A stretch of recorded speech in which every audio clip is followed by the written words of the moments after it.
Good evening once again. I'm Aldis Karlovskis at the Riga Tech Cast, and as usual, I have two very special guests.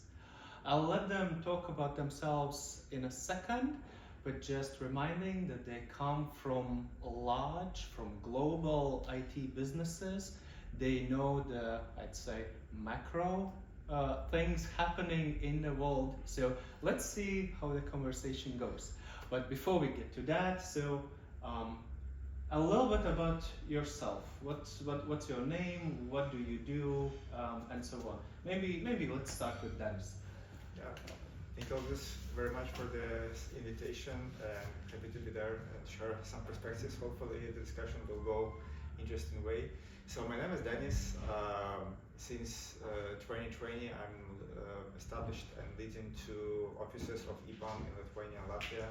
I joined IT from my very beginning, and I studied mathematics back in the university, back into the school. I was dreaming about career of developing games. Never happened in that region of the games. Then I joined more services companies. Since then, through various roles, I appeared here, and happy to live in this interesting, very interesting times. Besides, if you talk anything besides the work, is just motorcycle driving, lots of sports, lots of walking, sometimes computer games, very rarely, but still, passion is there. Okay, I think you two have something in common, if I remember correctly. Yeah?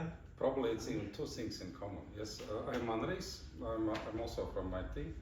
I'm working for Oracle, and my background is 20 plus years in various positions in IT industry. And lately my responsibility is to evangelize Oracle Cloud in Latvia market. So digital transformation in all those aspects in various industries, namely public sector and some more. And yes, my passion is also motorcycling, so it's actually two industries. So IT and travel with a motorbike. This is something we can learn from each other all the time. Yes, and yes, all the trends I'm covering now. This is IT governance, cloud transition, transformation, educating people, being not too scared about market happenings now, all the AI and cloud and all the IT process behind it. Yes. Okay. Let's start with a little bit of kinda history. If you try to go back, let's say 10 years, what's the difference? How today the work is different comparing to 10 years ago? What trends do you see in your bubble? I can start. Probably it is much more diversity of the things happening, because like 10 years ago on the cloud, mobile data just really started. Most of the companies were traditional.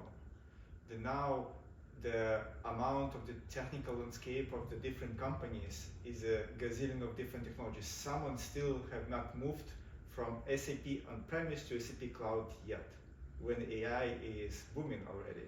Some of those moved. So the diversity of the work and the engineering depth in the world is drastically increased. So that means that reflects to the engineers and people in the industry. You have to have multiple technologies and the background skill set to be able to keep up with the pace of the technology introduction. So I would say that the pace has drastically increased, maybe in some cases even exponentially. And this is not only about IT, so that makes our brain to work a little bit different, hopefully. Yes. And for you individually, do you work in the same way as it was 10 years ago, managing things in the same way, or you also I don't even know the name. 10 years ago I was team leader, writing lots of Java code and JavaScript. Joking enough, I was 3 times trying to have a work at EPAM. Back in the days at EPAM, people told me that Denis, JavaScript has no future. Like, go and learn Java. So I was learning Java. So 10 years ago, it was completely different work for me. But again, I can feel this different pace of things happening. in the world and specifically in my daily life, at work and even outside of the work. Yes, even just to add, pace is one thing, and constant need for learning. Even not on a monthly basis, but even on a daily basis, this is just getting normal. Even looking how kids develop.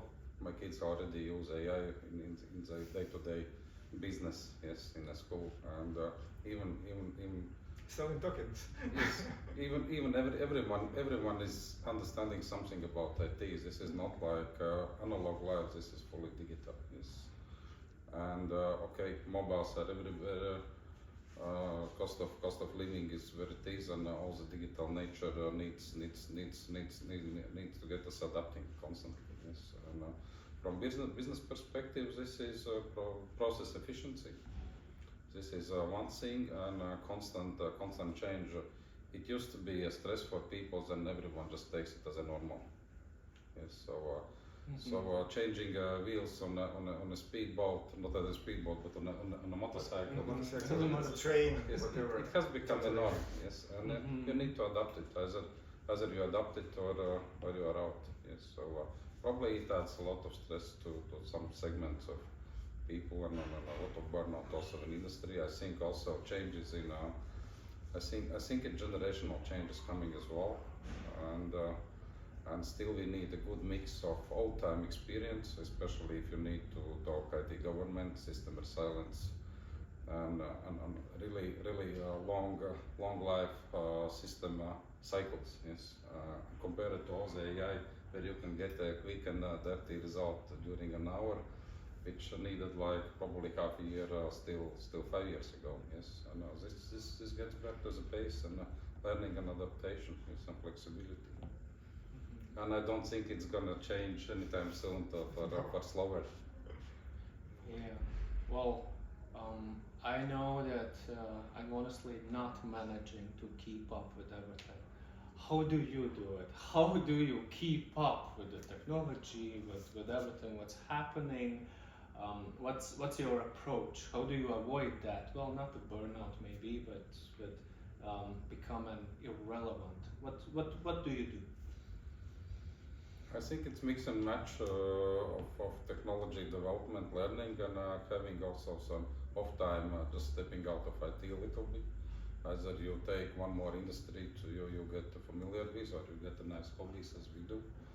You just need to give your brain time to get off all the daily routine and the pace sometimes. Yeah, but then what exactly do you do? Do you reserve an hour and then you go and dig into tools, read newspapers, talk with people? What do you do?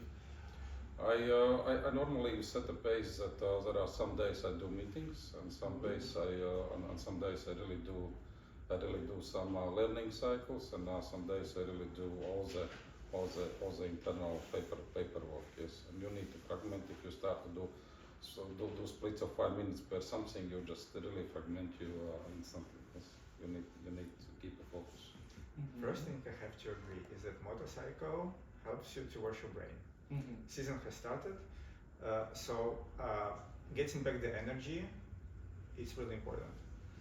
I'm not so lucky with having the time slots in calendar. It's very unlikely, but still trying my best, like to dedicate an hour for learning.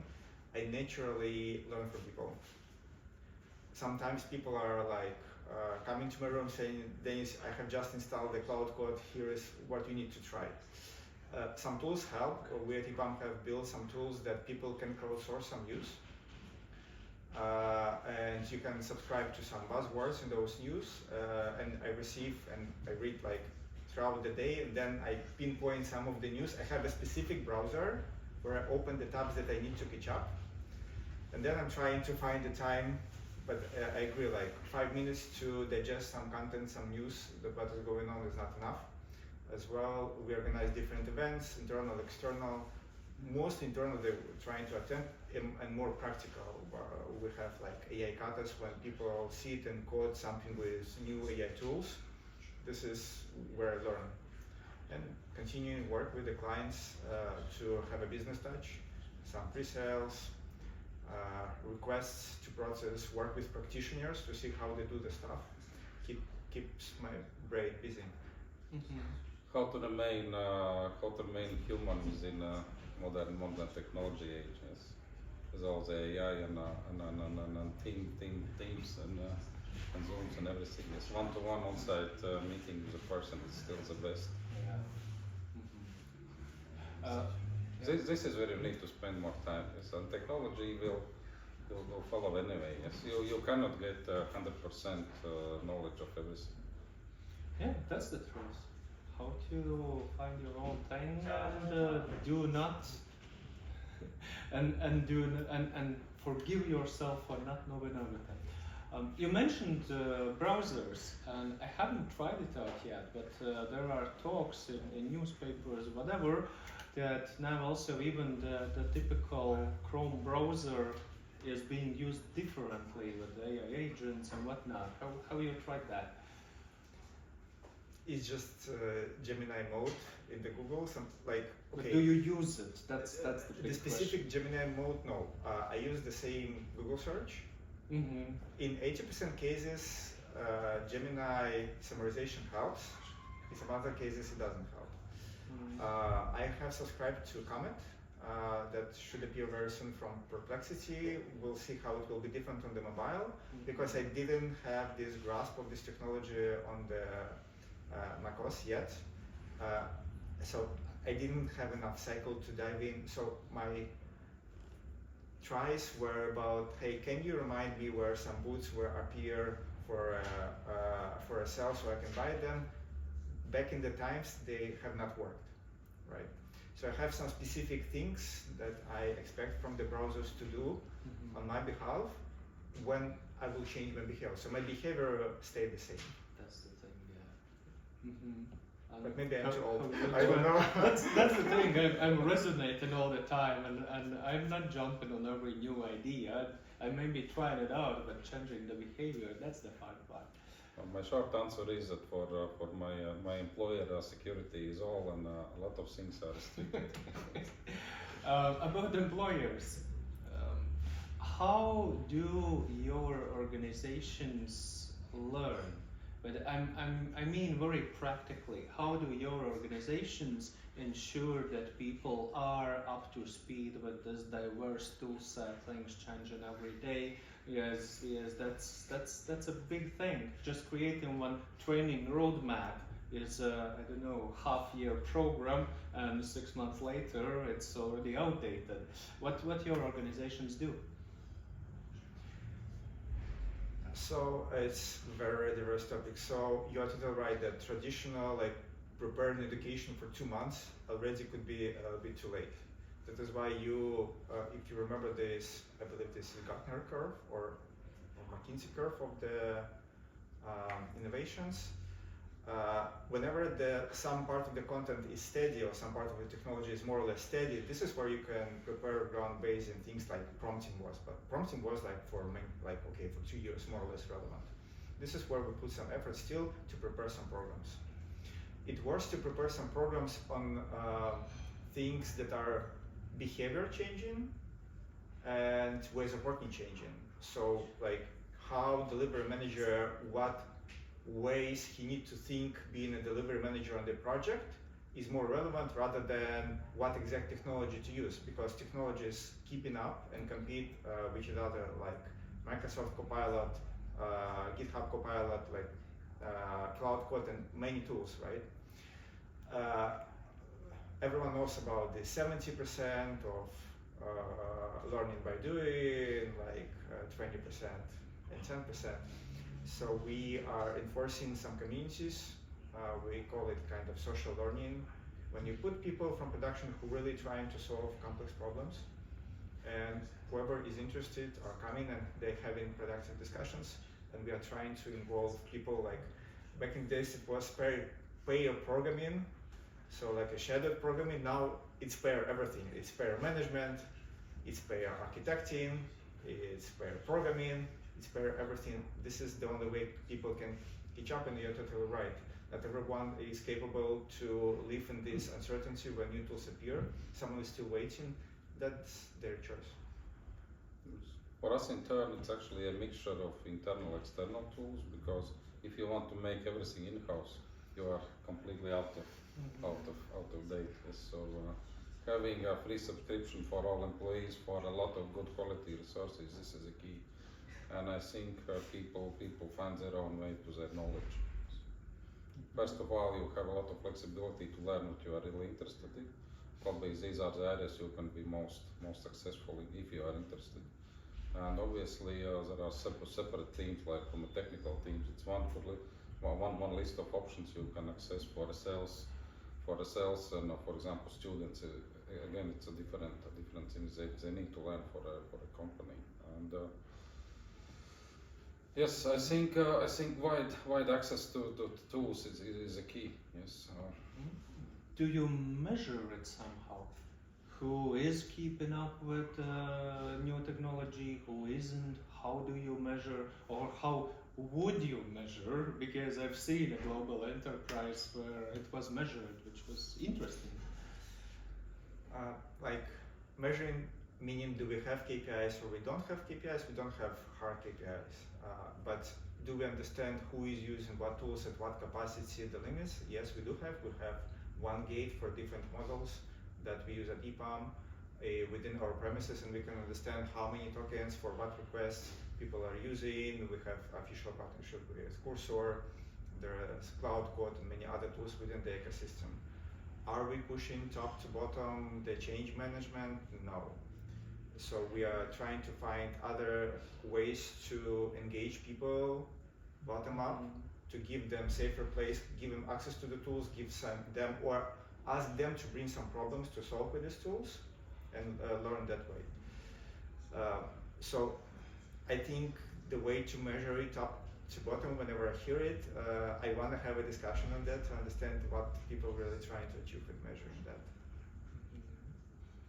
At the end of the day, having a lot of KPIs, it's like a normal corporate practice, but at the end of the day, for example, I'm from a sales organization, either you bring that fish on the table or not.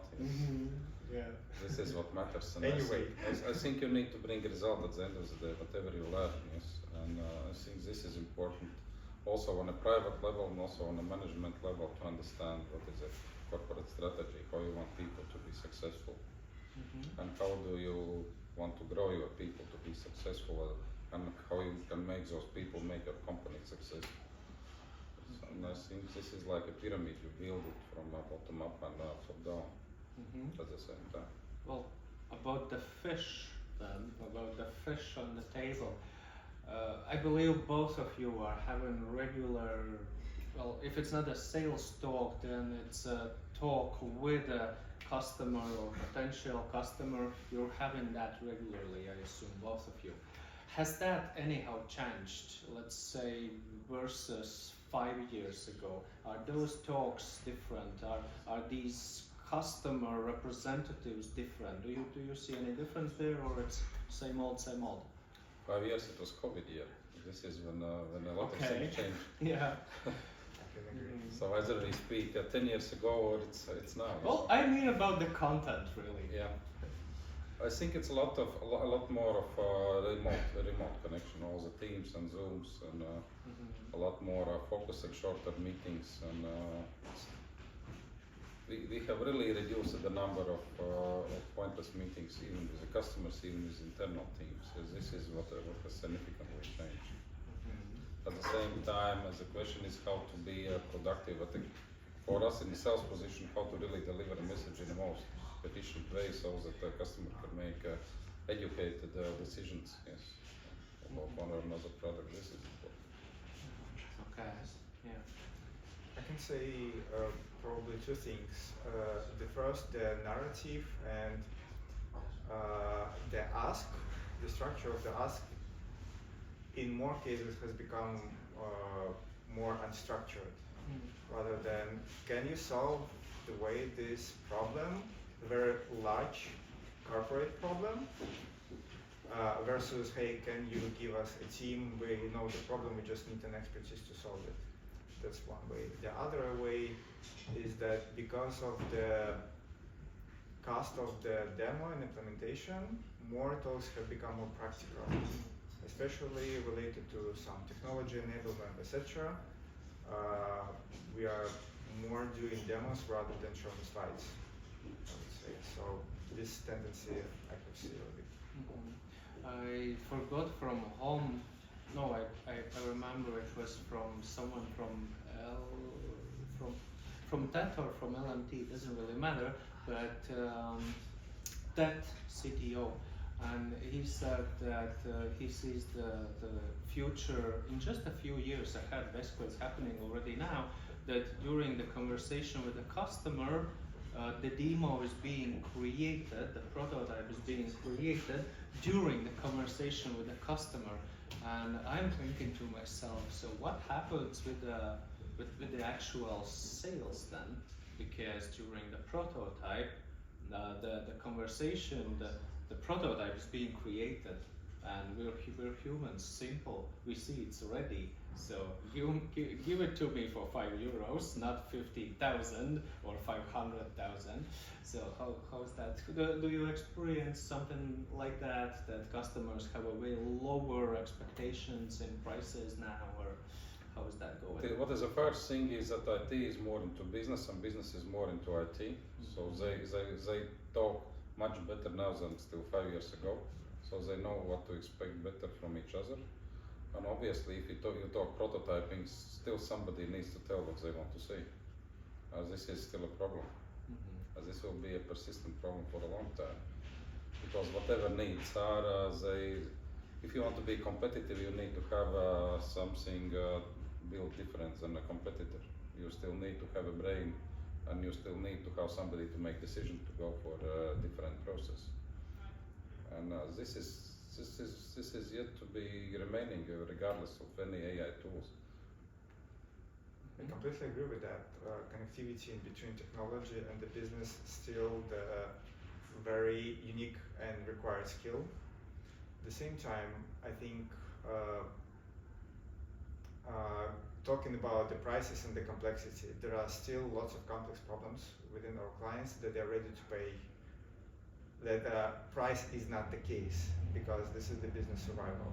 And I think more or less it was always like that. There are ongoing platforms, ongoing things that we need to do. This is where they compete for the price.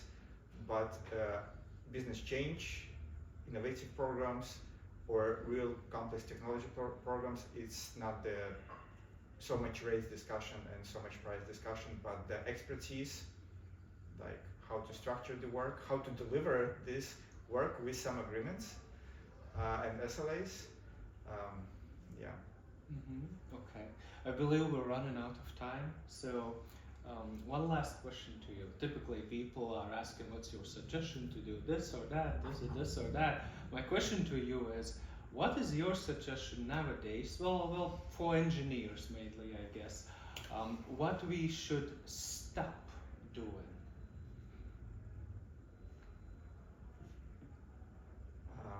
Stop asking for direction. Just go and try things yourself.